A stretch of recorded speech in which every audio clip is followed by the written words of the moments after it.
Derek, thank you for playing. All right. Oh! What? Right. One more point for me. Because he's a good... I could always choose to use this one if I want. Yes. I could only use it for one Right. of them, or so technically still at the point. Yeah, it's a point. Yeah. So there you go. Good call. Good call. All right. Good job.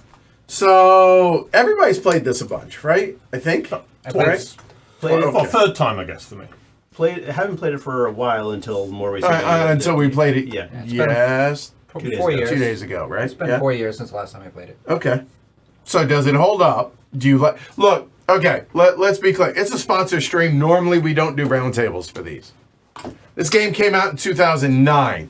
It is no different than the 2009, except some of the stuff is nicer. So I'm okay with doing this. So there you go. Hey, this just in. One of my favorite games, but go ahead. No, it's a fantastic game. The action selection mechanism is really challenging. Figuring out, okay, you got that ship piece action that people are always going to be unlikely.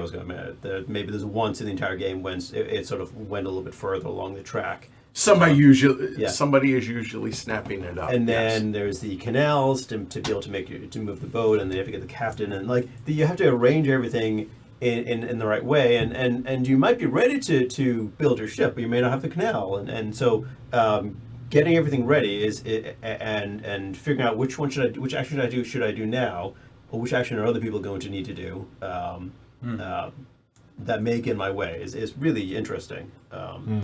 I think that's the core of the game. That's the part that I like the most. Everything's important. Yeah. It's just, when is it important? Yeah. And do you force something that isn't what you necessarily... Either you force what you need. It's very rare that there's a confluence of what you need also benefits you greatly by it falling into your lap. Mm-hmm. So it's which is more important? Need, or maybe less ideal but better even if you don't need it. And I like that internal push-pull that's constant there, that seesaw of, do I do what I need to do or what I want to do because that's what the game is, or y'all are providing to me. Yeah, I mean, the action selection mechanism it's not super complicated, but it is interesting and clever. And then the feed into the game is, as you say, this constant mishmash of, well, what's the thing the game kind of wants me to do because it's the most convenient action, but do I also have to prioritize something else? I really like that tension. And then I just also like the rhythm of the scoring. I mean, it's not a point salad game. Instead, the scoring is you pretty much you get all your points either from building ships or from the contracts that you're looking at. Yep. And I like the kind of weird rhythm where you spend a lot of time just assembling, getting ready, and then you bump ship out. That is a nice feel to it. And then the contracts really do guide a lot because they provide a lot of direction, but I also don't think they necessarily put you on rails necessarily. You've still got a lot of decision making to figure out how to get to those contracts. Right. Yeah. Oh, look, I'm doing this, but how I do this, very broad options. Yeah. I agree. Totally. I was surprised how much I enjoyed it. Like, I know I originally liked it a lot, and we played it online a few times after we had played a physical copy, I think. But, I'm talking quite a few years ago. And playing so many games, and playing so many new games, and playing so many games in general, you don't know whether or not something's going to hold up. And when you play it that next time, it's not going to feel the way it did originally. This felt like it originally felt. And I remember ending that game thinking, oh man, if I did this or I did that. And it's exactly the same feeling that I'm feeling right now. Because I think that this is the type of game that you can play multiple times. You could still feel like there's something else you could have done, or you could have, because the game is so dependent on what everybody else is doing. Mm-hmm. And that's really important in a lot of games, to really give you that feeling that the next time I play this, I'm not going to be like, I'm going to do the same thing, right? Because these are so important for scoring. The contracts, right. They're just so important for scoring. And as you start to kind of feel out what everybody else is doing, you kind of can fall into, you can pivot, but you kind of are going to move into a very specific, not with rails, because you can make decisions, and sometimes the decision that you didn't see was the decision you wanted to make, which is, I mean, it's really, it makes me hungry again after I go around again. I'm like, well, wait, what about this other thing? And that those kind of things really excite me about games in general, and I feel like this game felt exactly the way that it felt a lot of years ago, which is it completely holds up. It's mechanically, I think, pretty simple, really, isn't it? I think the only thing that might trip people up is the scoring of the Shakedown cruise. But if you follow the Shakedown stuff, I don't think it's terribly complex. Look at your speed, what's your base, and then score for everything that's on it. And then here, those spaces count for those, 1 point apiece. I mean, it's pretty straightforward. And it's a mechanically relatively simple game, but the decisions, there's no emergent gameplay, there's nothing like that. It's who can do what they're after better while also getting in each other's way. It's mostly a heads down game, but there's enough heads up to where, oh, don't take it, don't take it, don't take it, don't take it, both between the ship pieces as well as the actions. And I love that. Oh, the game's tempting me. Oh, do I take that $4? Do I take that $5? Whatever it might be. Oh, and the suboptimal. Can I wait a little longer so something will be cheaper? Right. And in my case, I just waited forever to actually take ship pieces and tried to maximize what the game was providing and see if that worked. Yeah. So yeah, no, I still love this game. I think it's pretty pure at what it does. Sure, the bits have gotten a little fancier. There's a gear that, as opposed to just the track that it originally was. I guess this keeps it from getting bumped. So that's a thing and a positive. But Yeah. It also reminds you to take the cube out, which is you can't. Why won't it move? It fell. Right, we got to take that out. Right. yeah, which sometimes happens. Like you go past the marker and you go, oh, did we go take the thing out? And you lose track. It's harder to lose track when you got that physical reminder. Yeah. I mean, my issue with that aspect of the production, Sure, and it's the same thing with Praga, because Praga's got the same wheel with a dropping cube. Is it's you can figure it out, but it's not easy to tell how many more turns you have in the game. How many times did we have to go around to discuss that? You're right. Yeah, and this is a game where the number of actions you take matters. And it's I think it's 23 actions, full actions, and then the 24th is the bonus action. I think that's what it is. And Prague is in a 4-player. In a 4-player, and I think it is. I don't know. I don't know. I don't know. It's similar in Prague. And Prague is 16, I think. And that I wish there was in Praga. What I started to do is actually keeping track of how we have a counter that I would keep track of how many actions. And if I could remember to do it every single time it was my turn, I would do that. But I'm gonna forget, right? I'm gonna forget. Oh, I'm gonna take this at one. It just it's always to get distracted by I need to do this. I'm gonna grab it now. Even though there's obviously once it's your turn, nobody's going to take it away from you. But so that's the one complaint I have about this. I wish it was just a different, some way I could tell more easily how much is left in the game. I like the way the money works, that you either use it to do something more that you want to do with your action, but also you want to save it so as to take extra actions. That's another nice decision point in the game, I think. And generally, I criticize a lot of modern Euros for having too much stuff in them. I really do feel that more Euro designers need to contemplate the quote I love from Antoine de Saint-Exupéry, which says, your design is not perfect when there's nothing more to add, but when there's nothing more to take away. And this, unlike so many modern Euros, including those other games I've played from Sushi, this does not feel that there's anything that needs to be taken away from this. This just feels exactly the right amount. And it's not a horribly complex thing to teach. And as a result, I could quite imagine seeing it on a shelf, and it's easy to pull off, and it's not a long, complicated teaching exercise to get going in it. And you get into it pretty quickly. Once it flows nicely, once you get in there, and there's plenty to think about.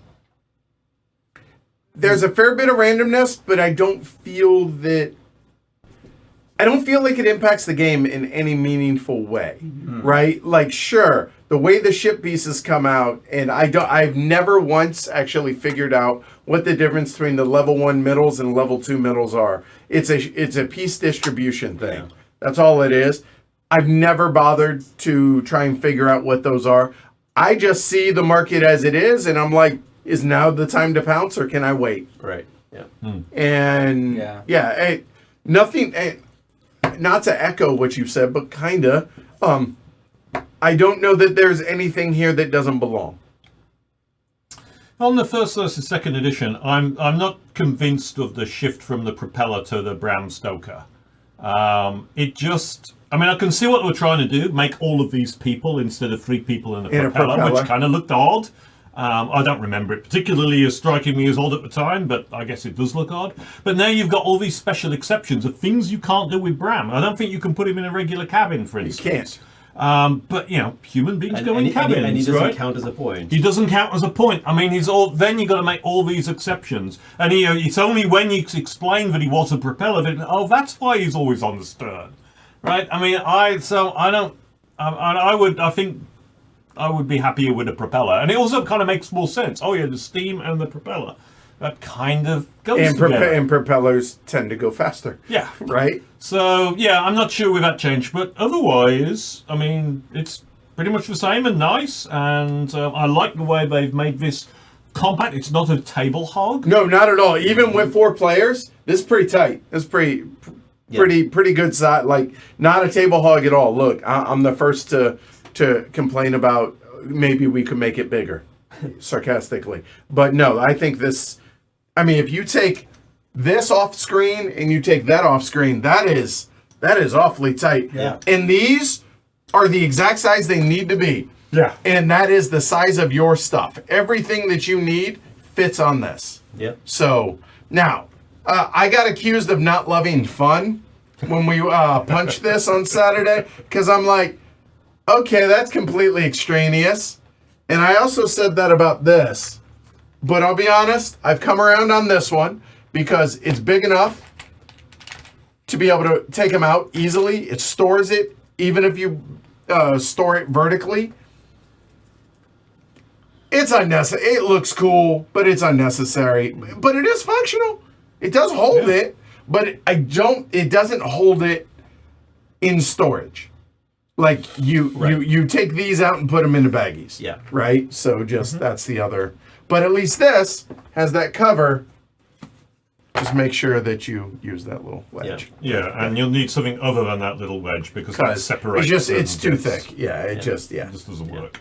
And just going back to, like, if you look at how our boards actually played out, they played out according to what our strategies, our in-game scoring would be, which makes sense. Sure. But they're diverse, right? Like, Yeah. Derek's got this cannon soldier thing going on, this massive amount of cannons and soldiers, right? Yeah. And I tried. The funny thing is, every time I play this, I'm like, I'd never get any of these tiles. So I went heavy into these tiles at the beginning, and then it was all catch up after that. Right, and that's the other interesting thing is you, whenever like Martin or you, actually primarily Martin, actually and Derek, were taking a piece of equipment, you get 2 pieces in on top of it, right? Because you had those tiles, and you watch someone do that, you're like, oh, how they must be pulling, like, doing really well. Yep. But that's not. It doesn't mean it's going to guarantee it, right? I don't have anything. I get a captain whenever I get people, and that's it. Really, You have to do it more than once. It's not worth it. Everything's viable here, and that's really what's really nice. True. It's a well designed game where you don't feel forced into with the options of the end game scoring tiles in your hand. You don't feel forced into something, and that's really nice. So the one major downside that I have with this game, and it's a viable complaint, it's not all the contracts are even. And it's not just this one. There are ones that give you like 1 point or 2 points for employees. If you go heavy into employees, there's only so many points you can generate from that. Yeah. And they don't feel as balanced as they should be. Like this one is, you get 12 points if you happen to get every single kind of kind of employee tile, right? Yeah. Which you can do. But it's so feels like inefficient. You have to go out of your way to do it. Yeah. And this isn't necessarily doing what it is that you're trying to do to help your game along. Yeah. There are others that, let me see that one. Yeah, I mean, I got this one, and I just was like, this is garbage. This is 2 points per employee. It wasn't even worth And my it just time. doesn't Yeah. feel... Like, you're not going to get, like, 8 of them. Right. That doesn't make any sense. Right. Whereas, yeah, it just, I mean, they're like, you're telling me there's no way that these are equal in value. Correct. And so I had that one, and I had this one.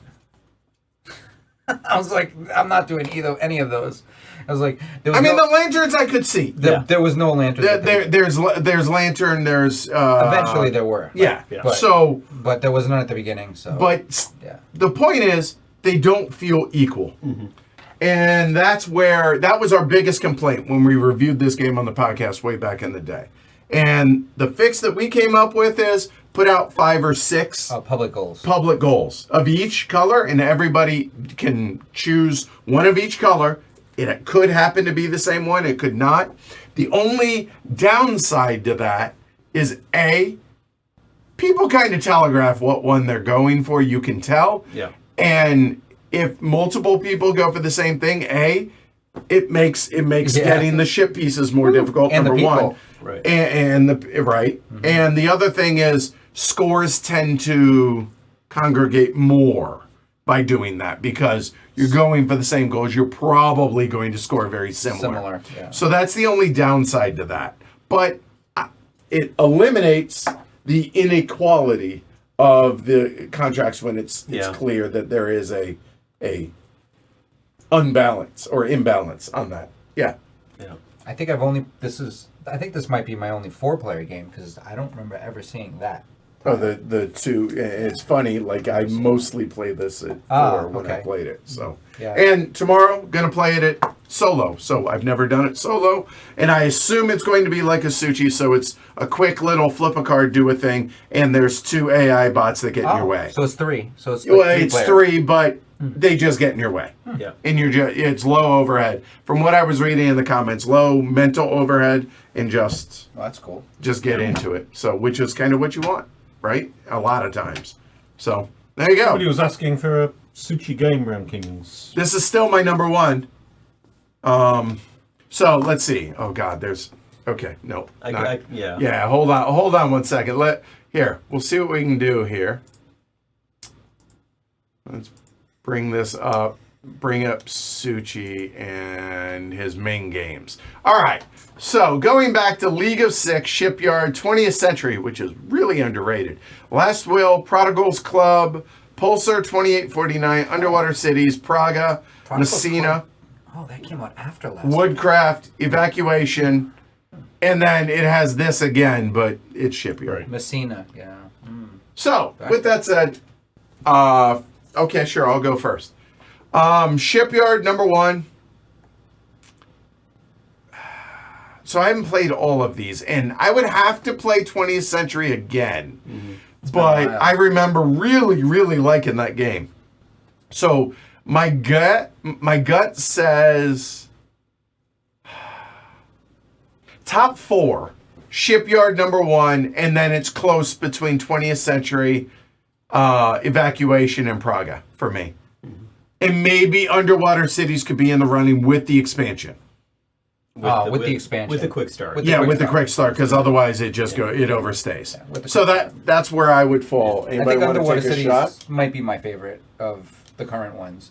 And, I mean, Shipyard is excellent. And then probably for top 3, I would put in Evacuation because I've just been playing that so much and really enjoying it, at least recently. All right. I would say of the current Suchis. For me, it's Evacuation could become the top. I'm not sure yet. Underwater City is still number 1 for me. Then Evacuation, then this, and then Last Will because of the theme. I love how fun the theme is. It is. Super Particles Club made it too much, so that's further down the list. I haven't played League of Six. Woodcraft might be the next, so I guess that's 5. Despite the fact that there's one entire part of it that I wish was just not there. Right. That one needs to be stripped down. And then Praga after that, and Pulsar after that, and Pulsar's 12th good. Century is the one that I played when it first came out, and it was one of those games like, oh, this is really interesting. I want to play this again. And We guess never what? played it again. We, Never happened. we need to make that happen. All right. How about you, sir? I played Praga and Woodcraft just once or twice each, and they were fine. I didn't have any strong feelings to like them. I definitely felt there was things that could be taken away with those two. Evacuation, I'm still a little bit unsure about. I really like the flow of the game. I think I've played it a couple of times. I think I need to play it again. I'm still not sure whether there's a bit too much in there for me or whether it's okay. But at Shipyard, I feel unequivocally, yes, this is a really nice game. So I would say Shipyard is at number 1. Evacuation might get there depending on further plays, and then the other two. Don't worry about. Don't worry about, and then the other ones I haven't played, so I can't Okay. go further than that. Last Will is not. I don't think it's a great game, But the theme's pretty it's great. So, That's so true. fun. So That's good fair. to get rid of all your Yeah. money. Yeah. It's so fun. Burning cash. And I will say, so having played Evacuation relatively recently, right, the most recent of all of these compared to Shipyard, it is heads and giraffes as far as like complexity and weight. In weight, I feel like Evacuation is a much heavier game than this. Oh, yeah. Yeah. But I enjoy this one far more.